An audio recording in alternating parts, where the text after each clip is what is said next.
Welcome to a MainelyDIY.com video. So I am going to make a baby bib today. I've got some printed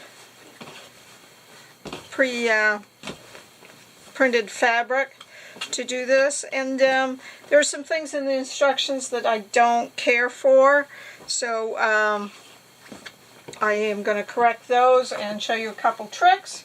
So I'm going to start, I'm going to choose one design and I'm going to cut that out. Okay. Because you've got this nice white border around it, you can cut right on this black line on the outside. So I'm just going to go ahead and do that. You don't need to be perfect here.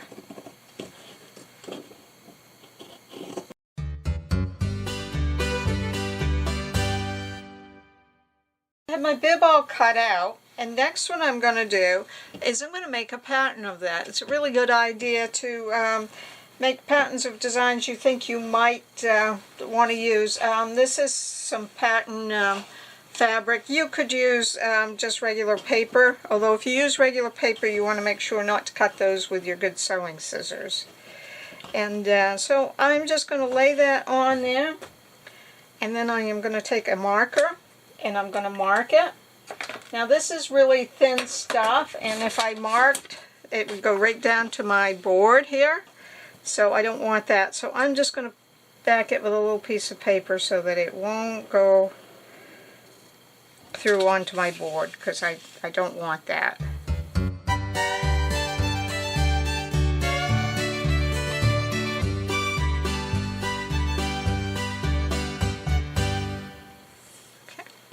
Then I'm going to flip this over and just very lightly, probably should use a pencil, but I'm not going to, just trace out about where the circles are.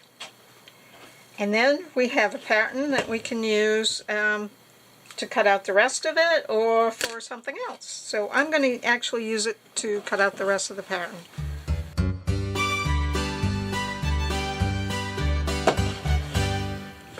So now I have a pattern all cut out. Now I'm going to go choose some fabric for the back, and I'm going to get some light white batting too. Okay. So I have some thin batting here.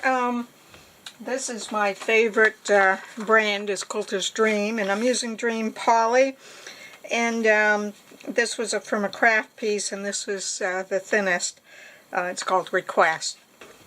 That's a matter of personal choice. You can use whatever you can find. You don't have to put this in there. It's nice if you do. You could put interfacing, and heavier interfacing would be better.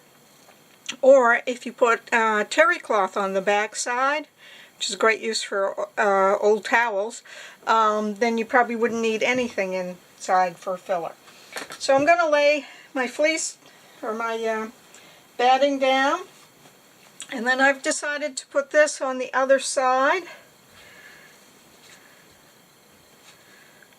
And then I'm going to lay my pattern down, and I'm just going to pin that on so I can cut it out. And I think I'll put it on this way. You do want to go with a straight grain of the fabric. So I'm going to put it on like this, and I'm going to take my pins, pin it on, and then I'll be cutting it out. So I've pinned my pattern. It's quite thin here, you can't see it, but I've pinned that on both layers. This way I only have to cut once.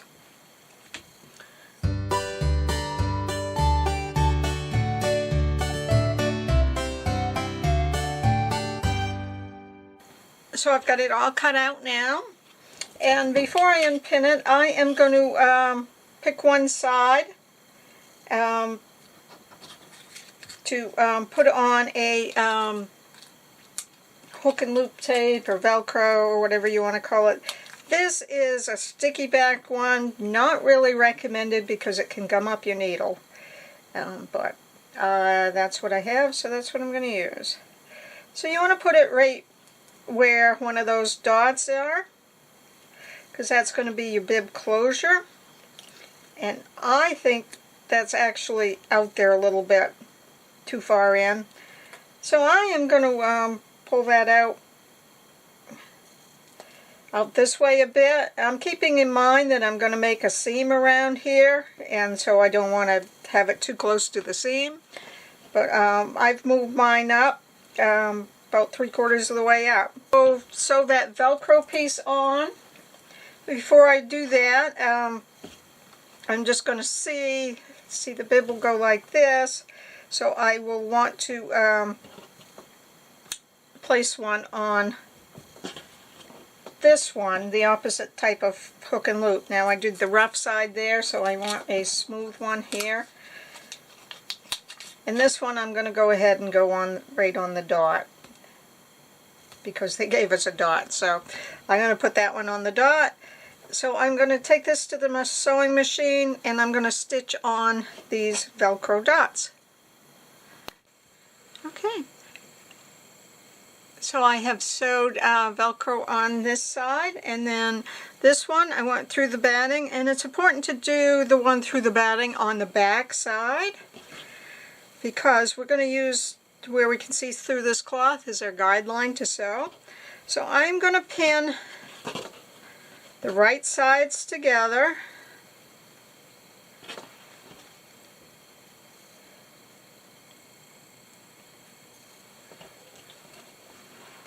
And you should take your pins out when you sew, just because if they break, they could go flying in an eye or something, and that would be really bad. So you don't want to do that. Even though the machines say they'll skip the pins, I just find it's a better idea to be safer and just take them out as you sew. So what I'm going to do is I'm going to stitch right on that line between the white and the blue, or as close to it as I can without going over. And I'm going to leave an open spot, probably about here on the side, because I need to turn it right side out. So I am going to leave that open. So I'm going to go ahead and take that to the sewing machine now. Sewed out. Before I turn it right side out, I need to clip all these curves. If you clip the curves, it will make it trim easier, and make little V's in it where the curve is quite tight. You want to make sure you don't cut down to your stitching line. And if you do, you want to fix it right away.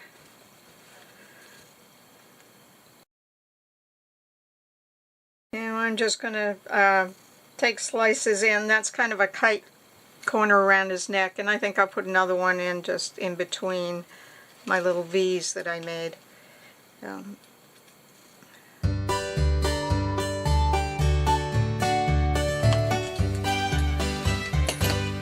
Okay, now these areas are going to be kind of tight when I turn them, so I actually am going to take a pair of scissors and trim that down closer to the seam around that area. This just will make my life a lot easier, making sure I don't get down to the seam.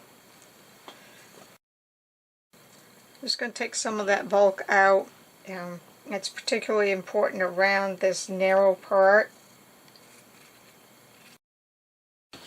Okay, now that I've done that, I am going to find the opening that I left for myself, which is right here.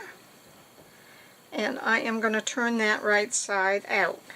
And it takes a few minutes to do that. So just have a little patience.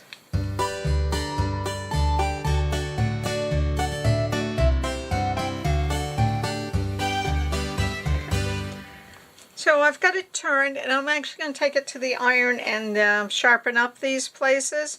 And here's my opening, so those fold in nicely. And once I get it ironed out, I am going to stitch right around that edge. And I will be back. I have my baby bib all top stitched, and this is the edge where I just folded it in. That's where I turned it. And I started and stopped on a straight side because I want to keep this part around the neck as smooth as possible. So to wear it, you just connect the Velcro, and then so we have that side, and then we can use this side too. So maybe we can coordinate with his clothes or her clothes. So that's all there is to it.